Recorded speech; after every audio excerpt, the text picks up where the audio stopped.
tous et bienvenue dans Top Sport pour le 3e épisode de cette nouvelle saison de sport sur Alsace 20. Gros plan cette semaine sur le Célestat Alsace Handball qui a fait ses grands débuts et son retour en première division après 2 ans de purgatoire en D2. Les Célestadiens qui ont disposé de Créteil. Le score 26-24 pour le premier match à domicile ici à Célestat. La suite s'annonce très compliquée dans un championnat de handball de très haut niveau, un peu à l'image de l'équipe de France. Le niveau du handball français monte et Célestat va essayer d'accompagner cette montée. On va parler football également dans cette émission avec les SR Colmar. Le sommaire en détail et en images, c'est tout de suite. Premier match et première victoire, les Célestadiens ont réussi leur retour en D1. Le début d'une saison qui s'annonce aussi excitante que compliquée parmi l'élite française. Top Sport vous présente ce Célestat 2011-2012 avec Arnaud Frépel et l'entraîneur des Violets, Jean-Luc Le Gall. Leur saison à eux est déjà bien lancée, les footballeurs de Colmar en sont déjà à leur 6e match et tout va bien, merci pour eux. Vainqueurs 4-0 de Beauvais ce week-end, ils font honneur à leur nouveau statut de porte-drapeau du foot régional. Et on commence cette émission avec Arnaud Frépel, un des anciens du Célestat Alsace Handball. Vous étiez revenu en D2, vous continuez l'aventure évidemment du coup en D1. À quel moment on se rend compte par rapport à l'an dernier, par rapport à cette équipe de Créteil que vous connaissez bien du coup pour l'avoir affronté à 4 reprises l'an dernier. À quel moment on voit que ça y est, on est en D1, c'est plus, ça change de l'année précédente? Bon, on l'a vu un peu tout au courant de la semaine qui a précédé avec l'engouement qu'il y a eu un peu autour de l'organisation du match, au niveau bénévole, au niveau du public. Et puis dès les premières minutes, on sent tout de suite l'intensité est un cran au-dessus et on se rend compte tout de suite que c'est le niveau le plus haut en France. L'an dernier, on va dire, je caricature un petit peu, Célestat s'est un petit peu promené entre guillemets dans ce championnat de D2. Là on a vu un match très accroché, il y a eu à part une petite période quasiment 1-2 buts d'écart maximum entre les deux équipes. C'est ce qui vous attend un petit peu toute la saison probablement? Probablement, l'avenir nous le dira. Maintenant, c'est vrai qu'il y a un tas d'équipes qui se valent et tous les matchs sont très importants. Là, on est à domicile, donc on a essayé d'imprégner une grosse force défensive et assez agressive. Et donc, effectivement, le niveau entre pas mal d'équipes est assez serré. Donc, je pense qu'on assistera à pas mal de matchs très serrés où le moins ne faut pas se paye cash. Célestat a recruté serré 4 joueurs qui ont fait beaucoup de bien. On a vu notamment un grand gardien sûrement ce soir. Comment vous jugez cet effectif? Célestat est armé cette saison pour réaliser son objectif qui est le maintien, on le rappelle, dans cette D1. Oui, je crois qu'on l'a montré ce soir avec la victoire. C'est vrai qu'il y a eu 4 nouveaux joueurs qui sont très bien intégrés et puis je crois que l'équipe est très homogène. On peut créer du danger un peu à tous les postes. Donc c'est un peu notre force cette saison et on sait que effectivement on aura besoin de tout le monde. Donc c'est un peu la force cette saison et je crois que ce soir on a montré que ça venait de partout en fait et il faut qu'on continue dans cette voie. Vous êtes estampillé pour finir Célestat, pour y avoir été formé, pour avoir commencé votre carrière. Vous y revenez, peut-être pour la terminer. Comment il y a un rôle à jouer peut-être par rapport justement à tous ces joueurs qui arrivent, qui sont étrangers pour certains. Il y a une identité à faire passer, un état d'esprit un petit peu propre à ce club, à Célestat, à donner, à faire partager au nouveau. Bien sûr, je crois que le club a eu toujours ses valeurs d'identité propres à l'Alsace et à la région célestadienne. Donc malgré des joueurs étrangers qui viennent, des nouveaux joueurs, je crois qu'on se rend compte dès les matchs amicaux que quand on revêt la tunique violette, on fait partie d'une famille et on s'identifie rapidement et je crois que ça c'est une des valeurs aussi importantes et qu'on a réussi à garder au fil des saisons. Merci beaucoup Arnaud, excellente suite de saison, la route est encore longue pour le Célestat Handball dans ce championnat. On va revenir dans quelques instants ici sur le terrain de Célestat, on va faire une petite parenthèse, les meilleurs moments de ce match c'est filmé par Thomas Sercia, c'est tout de suite.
retour sur le terrain de Célestat avec Jean-Luc Le Gall, entraîneur, heureux, soulagé surtout j'imagine, parce que ça a été un match au couteau, un vrai match de D1 quelque part.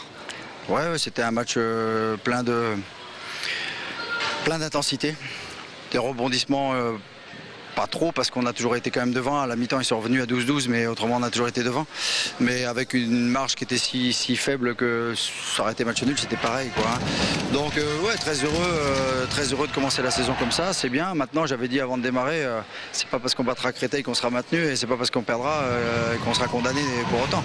Donc voilà, faut savourer jusqu'à demain matin, et demain matin faut faire un petit footing de récupération et puis lundi redémarrer pour essayer d'aller prendre des points à Tremblay, puisqu'on va à Tremblay samedi prochain.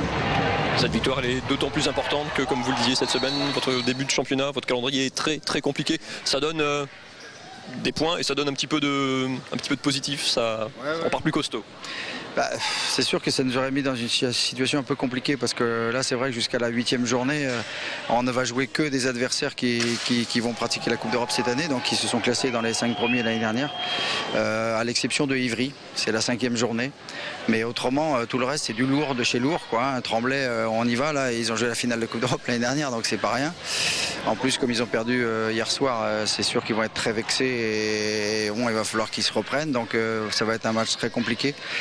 Et c'est vrai que c'est plutôt dans la deuxième partie après qu'on aura des adversaires dits, j'ai bien dit à notre mesure, sachant que pour moi Créteil c'est une équipe qui va quand même finir dans la première moitié du tableau.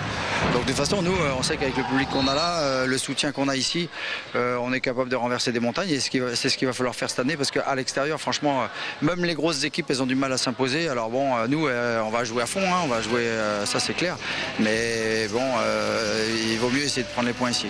Vous avez fait un recrutement très Légion étrangère quelque part, vous avez ciblé 4 joueurs très costauds. Comment l'entraîneur que vous êtes intègre déjà ces joueurs et puis comment on crée une osmose quand on prend des joueurs comme ça issus de parcours très très différents et étrangers qui parlent même pas toujours la langue pour certains?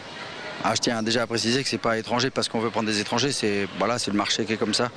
Les joueurs français, il y en avait très peu disponibles et bon, voilà. Comment on les intègre? Je suis pas tout seul. Il y a le club qui fait des gros efforts parce qu'ils ont des cours de français le mardi et le jeudi. En plus, ils ont une personne au club qui qui les aide dans tout ce qui est les démarches, etc. Donc c'est pas une petite intégration. Et puis après, je dirais que c'est surtout le vestiaire qui les intègre. Et le vestiaire, je vais pas dire que j'y vais pas, mais c'est pas mon domaine. C'est un endroit qui est, on va dire, un peu sacré d'une part, et puis c'est l'endroit des joueurs. Donc s'ils sont aussi bien intégrés maintenant, c'est parce que les joueurs ont voulu les intégrer. Moi, j'aurais pu faire ce que je voulais. Si le groupe n'a pas décidé, ça se fait pas. Et puis il faut aussi que les joueurs qui arrivent, ils mettent du leur. Et c'est le cas. C'est des mecs bien. C'est des mecs qui ont envie d'être ici, pas par hasard, parce que ils ont envie d'être dans ce groupe-là et ils s'y sentent bien pour l'instant en tout cas.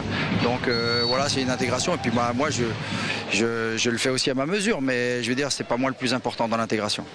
Merci beaucoup Jean-Luc Le Gall. Bon vent à Célestat en première division.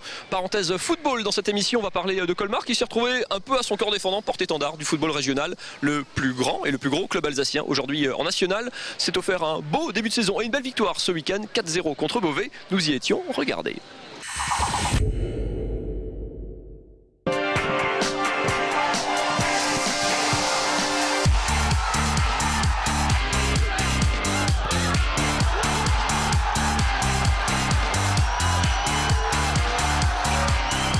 Peut-être la marque de ce Colmar QV 2011. Grand sourire, douce euphorie et optimisme de rigueur. Vainqueur 4-0 de Beauvais, les Verts ont impressionné, réalistes devant et costauds derrière tout au long d'un match plein. C'est vrai qu'on a mis beaucoup de maîtrise et beaucoup de sérénité parce que dans les moments difficiles, on ne balançait pas, on gardait le ballon. Ce soir, on produit du jeu. On concède un peu moins d'occasions à l'équipe adverse et surtout on arrive à se créer énormément d'occasions. Ce soir on arrive à en marquer 4. J'espère qu'on continuera à rester réaliste comme ça sur les prochains matchs et pourquoi pas entamer une belle série, quoi. Les Verts sont aujourd'hui 12e de national avec un bilan équilibré de 2 victoires, 2 nuls et 2 défaites.